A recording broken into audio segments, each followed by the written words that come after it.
love Lois Ehlert. Someday, I want to be a writer and artist just like her. Feathers for Lunch has the greatest birds, and this cat looks so real. Uh-oh. Door's left open. Just a crack. That's a tail. My cat is out and won't come back. He's looking for lunch, something new. A spicy treat for today's menu. Its food in a can is tame and mild. So he's gone out for something wild. But when his bell jingles, birds call out a loud warning. Big cat got out early this morning, so he keeps prowling, hoping to munch. But all he catches are feathers for lunch. When Lois needed a model for a cat and feathers for lunch, she used her sister's cat, Bucky.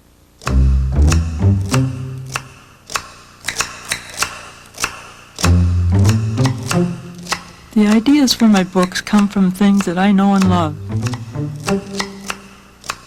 When I was growing up, my mother and father had a vegetable garden.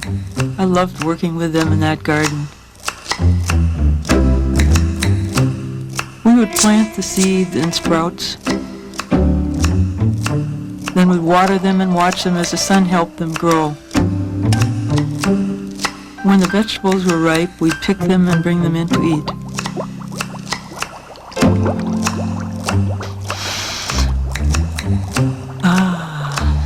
Growing vegetable soup is my way of sharing the joys of having a garden. But even if you can't plant a garden, you can still plant a rainbow. What do you think I mean when I say I'm going to plant a rainbow? You mean that you're going to plant like a garden with a bunch of pretty flowers and they're going to have all the colors of the rainbow on them? Right. Here's a bulb, a real bulb. So this is what I drew my pictures from. You see how the tip is starting to get green? After the bulbs and the seeds grow, they'll turn into flowers. Just as pretty as those, all different colors. What color is this one? Orange. Orange. How about that one? Red. Oh, you guys are good. What about way in the back?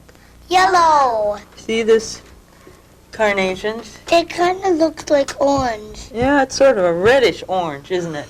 Mm-hmm. Now, see that red one right there? Yeah. Is a carnation. What kind of flower do you have on your face?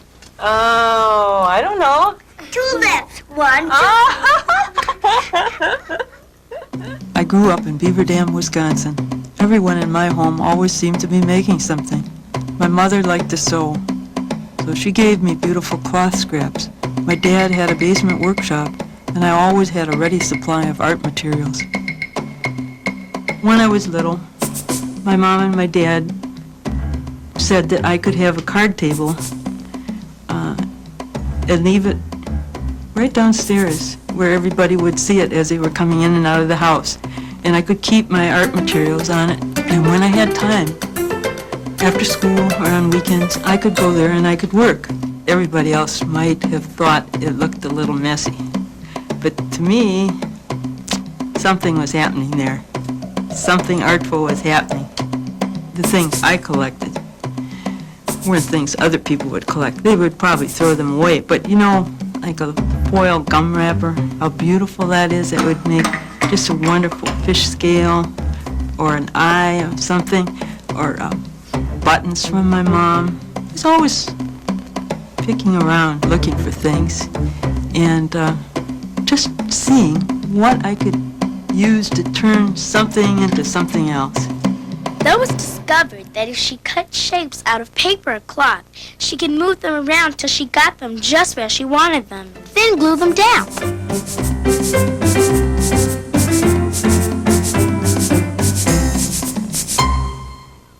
Cutting and pasting is still Lois's favorite way to make art.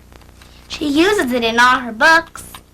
Gorgeous apples, wonderful pumpkins. Once I've chosen the subject for a new book, I start looking at it more closely.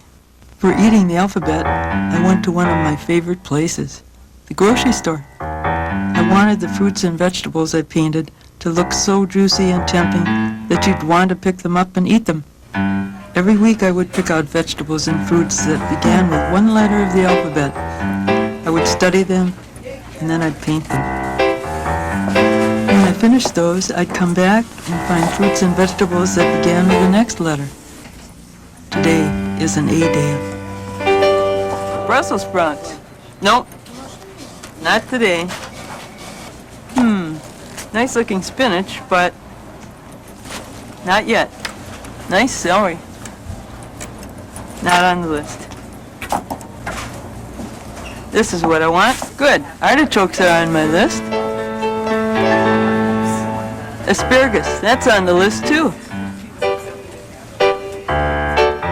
John, Hi, Lois. which one would you say would be good for eating? Oh, Lois, you look for an avocado when it gets dark in color. Now, I need another one Oh, for painting. well, let me show you one here. This is just beautiful in color. Oh, the texture is good. Yeah, that's really good. That would Wow, look at these apples. This is really, really nice. Oh, that subtle pinkish orange. Just a little touch. It looks like somebody did it with a watercolor. Just wonderful, wonderful apple. But I think these are the ones that I love. Look at the way the color changes. This one here is perfect. This is the one I want. It's got my name on it. Good morning, Lois. Hi, Chris. And I have apples here and asparagus. I wondered when the grocery clerk would notice that each week this strange woman was buying only fruits and vegetables that began with one letter of the alphabet. No beans today? No beans today. Now that I have my models, I can't wait to get home and paint. I still have a special place to work. When I'm there, I'm ready to go. I have everything I need within reach. My paints, paper, markers, crayons, rubber cement, even my telephone. Now let's see if I can paint this apple. I'm going to do this in watercolor.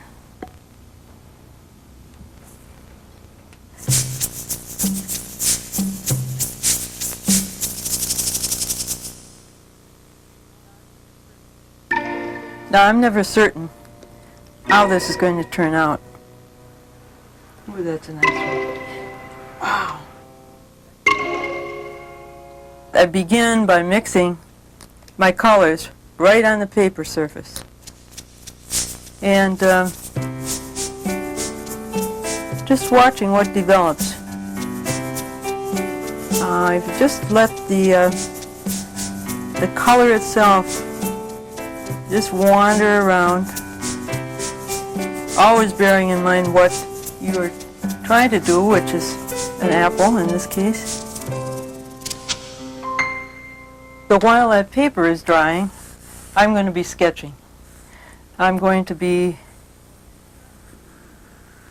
determining what shape, what size I'm going to want to be doing these apples. What I'm going to do next is put a little piece of folded tape on the back of what would be like my pattern, and I'm going to search over this watercolor surface for an area that I think looks similar to that apple in color. I paste the cutout apple on a piece of white paper. Now, the next thing I might want to work on is a stem for the apple.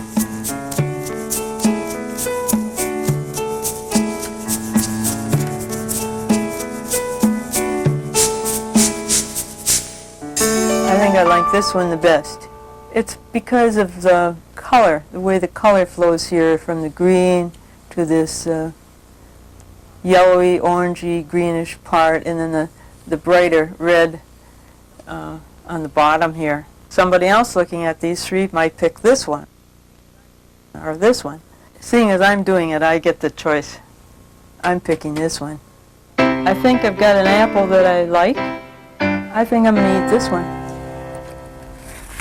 Making a book isn't really that difficult. It's what you put in the book that's hard. To help me figure out what words and pictures I want to put on each page, I sketch the book out in pencil. I try things in different ways until it feels like everything is in the right place. I do this when I'm writing the words, too. I try them one way, then another.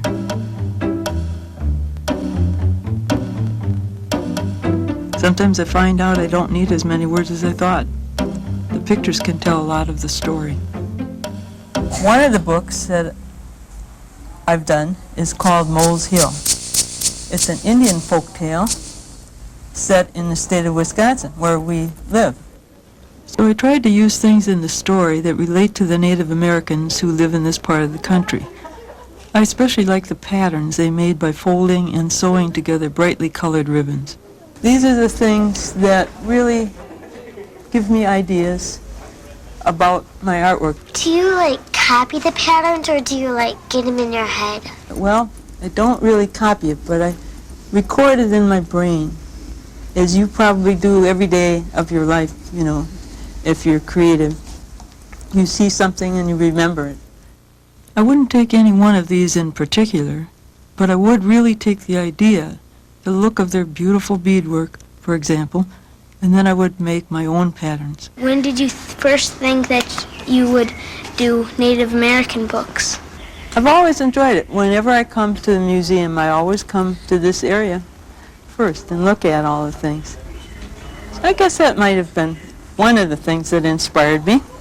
Plus a lot of the stories about animals, and I love to illustrate animals. Yes? In your books, you don't just make the animals like ordinary animals. If you were going to do a raccoon, let's say, which I have in Mole's Hill, and you look at a raccoon, what do you think makes that raccoon look like no other animal? Isn't it And it's like got a mask, right? it's sort of like a costume also because it's got that black on its tail. It's striped, isn't it? Yeah. So you can sort of see, this is what I look at. And then I look for things that will make you know that it's a raccoon. Lois loves all kinds of animals. She has lots of pets at home. Maybe not the kind that you think I have. For instance, this is my pet porcupine. Here's my pet goose. I think these are rainbow pets. And two more of my friends. These are sisters. Little mice. I think one is whispering in my ear. I think they're ready to eat.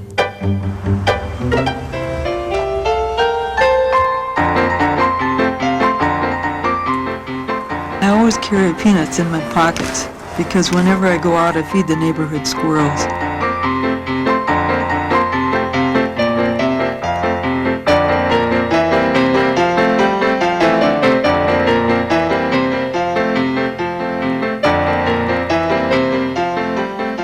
But one day, a squirrel decided to visit me in my apartment.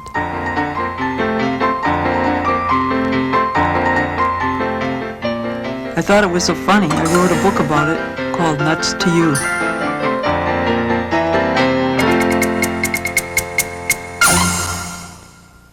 Ever since I was a child, I've been drawn to things first by their color, and then, as I get closer to the objects, I notice other details, like the texture, the way things feel.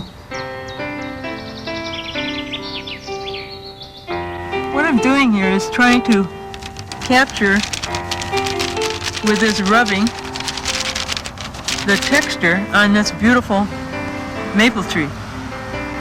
And then what I'm going to do next is take this to my studio and paint over the top of this rubbing with watercolors to make it look close to the colors in this tree.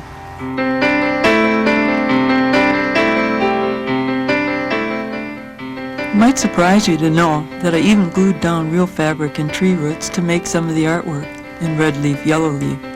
I love surprises.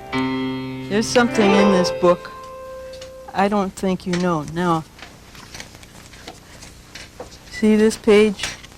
What I did, which is really sort of sneaky, is I hid a word in the fish scales. Did you find it?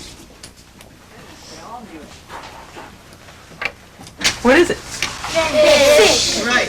Before you start laughing about this, I want to tell you, artists sometimes save things that other people throw away. So these are all my old containers. I might have got a salad in there or maybe some cookies. And I turn them into fish aquariums.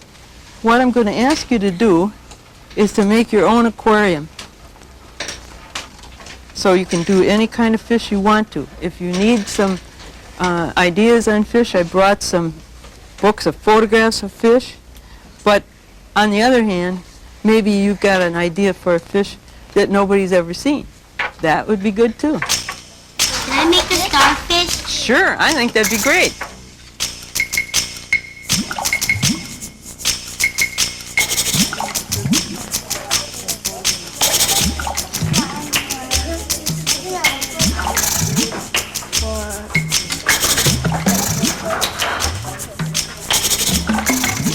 It's a shark, a whale, swordfish, a funny fish, regular fish, a dogfish and a catfish,